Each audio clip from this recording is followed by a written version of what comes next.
Bienvenue dans le ChatGPT de cours de circuit.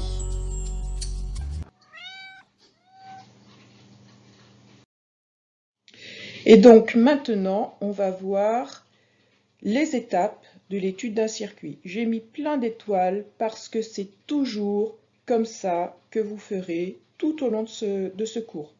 Donc c'est quelque chose à connaître et à faire de façon systématique.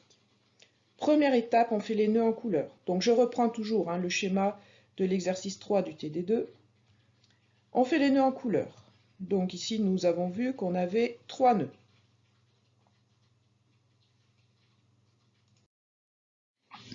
Ensuite, on met le plus sur la ou les sources. Ici, nous avons une seule source de tension, US. Le plus est donné par le sens de la flèche. La flèche va là-haut, donc le plus est toujours vers la flèche. Donc on met le plus ici. Ensuite, on dessine les courants en suivant le circuit et on les nomme. Donc, ça, on l'a déjà vu. IS sort du plus de la source, donc il est orienté comme ceci. Puis ensuite, IS continue son chemin. Il arrive à l'embranchement où il se divise en deux parties qui, je le rappelle, ne sont pas forcément égales. I1, I2. I1 traverse R1, I2 traverse R2, puis arrive sur R3, traverse R3, puis se retrouve là. Les deux courants arrivent à l'embranchement ici et se rejoignent pour former, on l'a vu tout à l'heure, le courant IS. Ensuite, on met les polarités plus, pas la peine de mettre les moins, sur les résistances, sachant que le courant rentre par le plus pour un récepteur. Les résistances sont des récepteurs, donc le sens du courant indique le plus pour la résistance. I1 rentre par ici, donc le plus est là. I2 rentre par là, donc le plus est ici. Et I2, qui a traversé R2, rentre sur R3, donc le plus est ici. Ensuite, on dessine les tensions sur tous les composants, sachant que la flèche est toujours orientée vers le plus. Donc, pour cette résistance R1, le plus est ici, donc la flèche est orientée dans ce sens, on la nomme U1 dans un souci d'originalité. Pour R2, le plus est ici, donc la flèche de la tension va dans ce sens, on la nomme U2. Et pour le composant 3, le plus est ici, donc ça sera le bout de la flèche, on nomme cette tension U3. Alors vous allez me dire que c'est très lourd ensuite comme schéma. Et vous avez bien raison.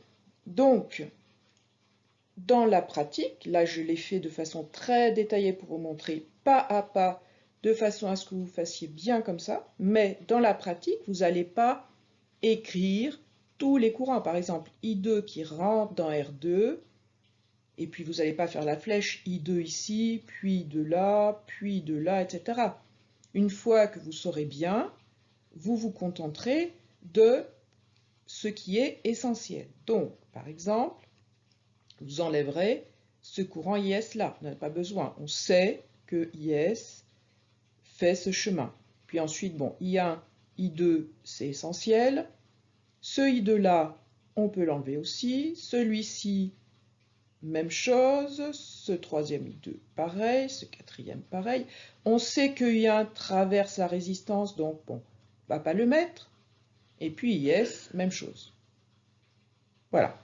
Et les tensions, par contre, ça, il faut mettre la tension sur chaque composant. Les polarités, très sincèrement, je vous conseille fortement de les mettre. Donc, quand vous dessinez les courants, IS sort du plus, hop, ça va dans IA, vous mettez le plus tout de suite, hop, ça va dans R2, vous mettez le plus tout de suite, et vous continuez, mais sans nommer les courants. I2 arrive sur la résistance 3, hop, on met le plus, et ensuite voilà. Et une fois que vous avez mis les plus, vous mettez les tensions et vous les nommez. Donc là, le schéma est beaucoup plus clair. On peut passer à la suite. Sixième étape, on dessine les boucles. Donc ici, on en a deux qui sont indépendantes, la première là, et la seconde ici.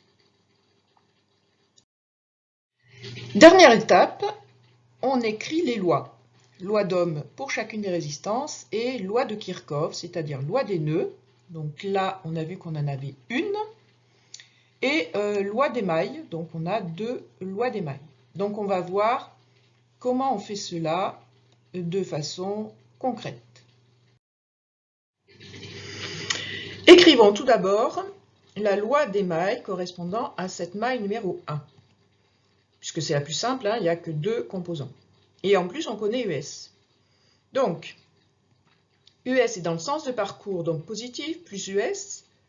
U1 est dans le sens inverse, donc moins U1, égale 0. Ce qui nous donne la valeur de U1. On a la valeur de U1, on a la valeur de R1. Avec la loi d'Ohm, on peut en déduire la valeur de I1. Loi d'Ohm pour R1, U1 égale R fois I1, donc I1 égale 0,5 ampères. À présent, écrivons la loi des mailles dans la maille numéro 2. U1 est dans le sens de parcours, donc plus U1. U2 est dans le sens inverse, moins U2. U3 est dans le sens inverse, moins U3. Le tout égale 0. U1, on connaît.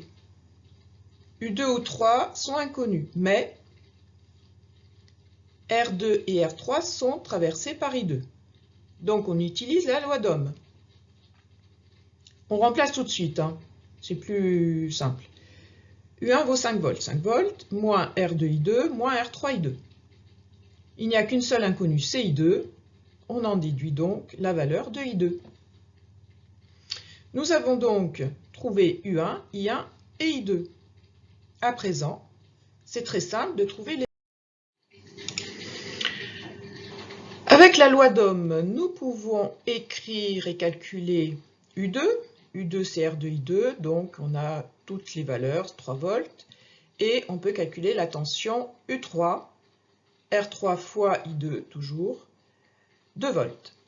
Et enfin, avec la loi des nœuds, donc dans le nœud rouge, qui dit que le courant qui rentre dans le nœud, c'est IS.